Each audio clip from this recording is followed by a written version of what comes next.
अवधूत चिंतन श्री गुरुदेव दत्त श्री स्वामी समर्थ महाराज की जय। स्वामी दत्त सेवा या चॅनलवर तुम्हा सर्वांचं खूप खूप स्वागत।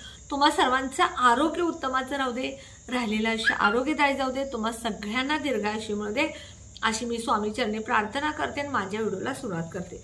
बघा, उद्या बुधवार आहे आणि पितृपक्ष संकष्टी चतुर्थी आहे। म्हणजे पितृपक्षातील 15 दिवसात जी संकष्टी आहे तिला पितृपक्ष संकष्टी किंवा विघ्नराज चतुर्थी सुद्धा म्हणून ओळखलं जातं।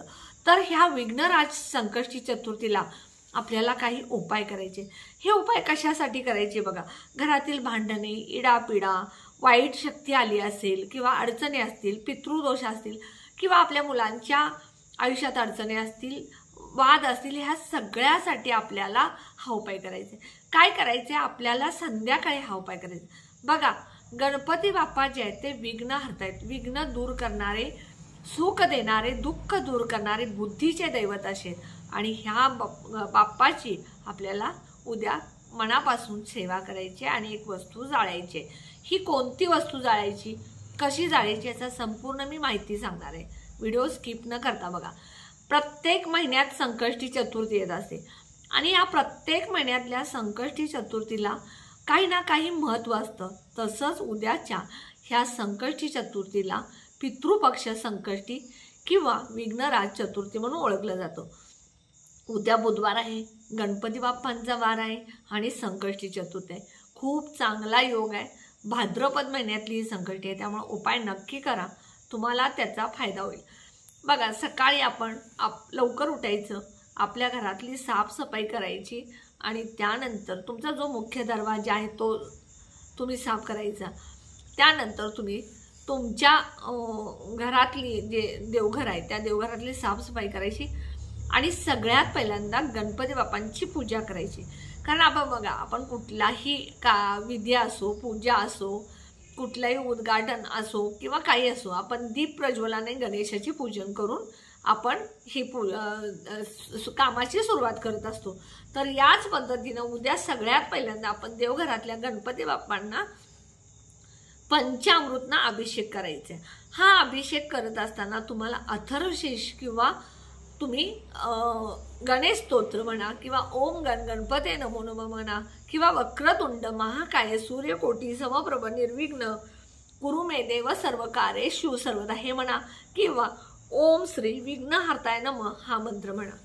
आता हे म्हणत असताना तुम्ही अभिषेक घालायचा आणि त्यानंतर तुमच्या देवघरात ती गणपतीची मूर्ती आहे ती पाण्यानं स्वच्छ धुवून घ्यायची आणि ह्या मूर्तीची स्थापना गणपतीची आपण एका डिशमध्ये अखंड तांदूळ घ्यायचे, त्या तांदळावरती चिमूटभर हळद कुंकू टाकायचे आणि त्यावरती ह्या गणपतीची स्थापना करायची आणि त्यानंतर तुम्ही तुमच्या देवघरातली पूजा करायची। आता हे झालं देवपूजेचं। आता संध्याकाळी प्रदोष काळी आपल्याला काय करायचं बघा, आपल्या घरात बघा वारंवार मुलांच्या मध्ये अडचणी शिक्षणामध्ये असतील, मुलं आजारी पडत असतील, मुलं हट्टी असतील, अभ्यास करत नाहीत, आई वडिलांचं ऐकत नाहीत, मोबाईल सारखा घेतात, त्यासाठी आहे। मुलं चांगली शिकलेत, लग्न होत नाहीत किंवा मुलं लग्न झाले पण संतान प्राप्ती नाही, नोकरी चांगली मिळत नाही, मनासारखे पॅकेज मिळत नाही, त्यासाठी किंवा नवरा बायकोंच्यात वाद असतील, घरात भांडणं असतील, कुठल्या नाही कुठल्या क्षुल्लक कारणावरून घरामध्ये वाद होत असतील, त्यानंतर घरामध्ये इडापिडा असेल किंवा वाईट शक्ती आलेली असेल। कसं असतं बघा, आपल्या घरात येणारी प्रत्येक व्यक्ती ही चांगलीच असते असं नाही आणि प्रत्येक व्यक्ती वाईट असते असं नाही। कुठली व्यक्ती कुठल्या भावनेने येते आपल्याला माहीत नसतं, त्यामुळे येणाऱ्या व्यक्तीची नजर कशी असते ती नजर आपल्या घराला लागते आणि आपल्या घरामध्ये वारंवार काहीतरी वाईट घडत असतं किंवा आपण बाहेरून जाऊन येतो त्यावेळेला आपण सुद्धा बाहेर गेल्यानंतर आपल्याकडे बघणारे सगळेच लोक चांगले असतात असं नाही आहे, आपल्या मार्फत सुद्धा घरामध्ये वाईट शक्ती येतात किंवा इडापिडा असेल बघा घरामध्ये।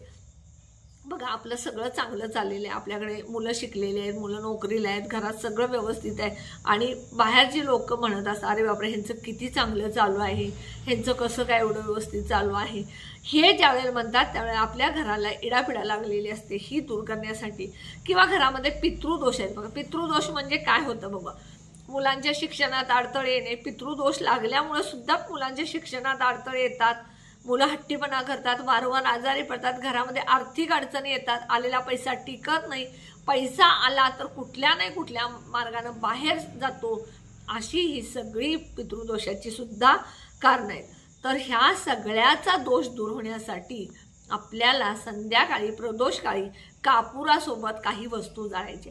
ह्या वस्तू तुम्हाला जाळत असताना एक मंत्र म्हणायचे। काय करायचं बघा, ही वस्तू जी जाळायची आहे ती संध्याकाळीच का, कारण माता लक्ष्मी येण्याची वेळ जी आहे ती प्रदोषकाळ, आणि ह्या प्रदोषकाळी जर तुम्ही केला तर माता लक्ष्मी सुद्धा तुमच्यावरती प्रसन्न होत असते। काय असतं बघा, जी लवंग आहे ती माता लक्ष्मीला अतिशय प्रिय आहे।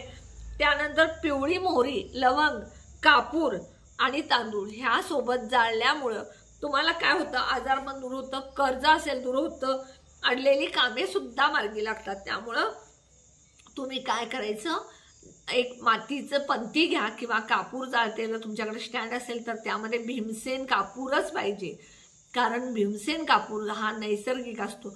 आता तुमच्याकडे भीमसेन कापूर नाही मिळत नाही तर तुमच्याकडे असेल तो घ्या, पण भीमसेन कापूरनच घरात तुम्ही हे उपाय करत जा। बघा तुम्ही, मी नेहमी माझ्या घरामध्ये भीमसेन कापूरच वापरते। मी कंटिन्यू माझ्या घरामध्ये कधी तुम्हाला साधा कापूर मिळणार नाही, मी कायम आणते ती मोठी बॉटल जी असते ती कायम भीमसेन कापूरची आणते। म्हणून तुम्ही ज्यावेळेला तुम्ही खायला एक भाजी कमी करा, पण तुमच्या घरामध्ये तुम्ही जे उपाय करता त्याला भीमसेन कापूर, आणि हा भीमसेन कापूर आहे हा जो आहे ह्याच्यावरती उपाय म्हणा किंवा हे घरामध्ये तुम्ही भीमसेन कापूर जाळला तर तुमच्या घरातल्या बऱ्याच नकारात्मकता दूर होत असतात।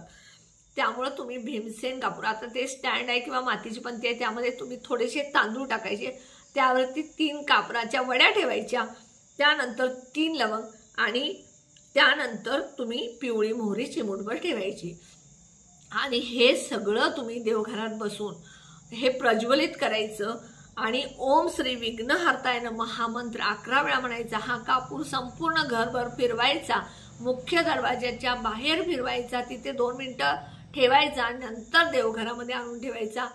त्यामुळं तुमच्या घरात ज्या काय अडचणी आहेत सगळ्या अडचणी दूर होतील। त्यानंतर बघा, पिवळी मोहरी, ही पिवळी मोहरी जी आहे ती अतिशय महत्त्वाची आहे।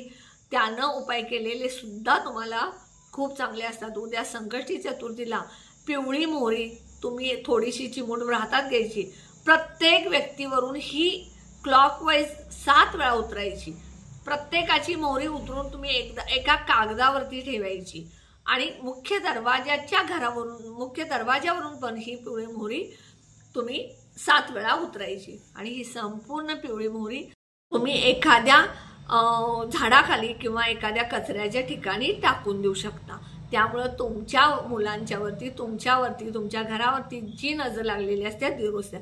आता हे बघा, मी तुम्हाला सांगितलं 2 मुलं आहेत तर एका मुलाला मोहरी उतरायची, ती कागदावरती ठेवायची, दुसऱ्या मुलाची उतरायची, ती कागदावर ठेवायची, पतीची असेल उतरून ती कागदावरती, म्हणजे प्रत्येकाचा उतारा वेगळा करून ही सगळी मोहरी एकत्र करून मुख्य दरवाजाची मोहरी उतरून मग सगळं तुम्ही हे कचरा कुंडीत टाकायचं।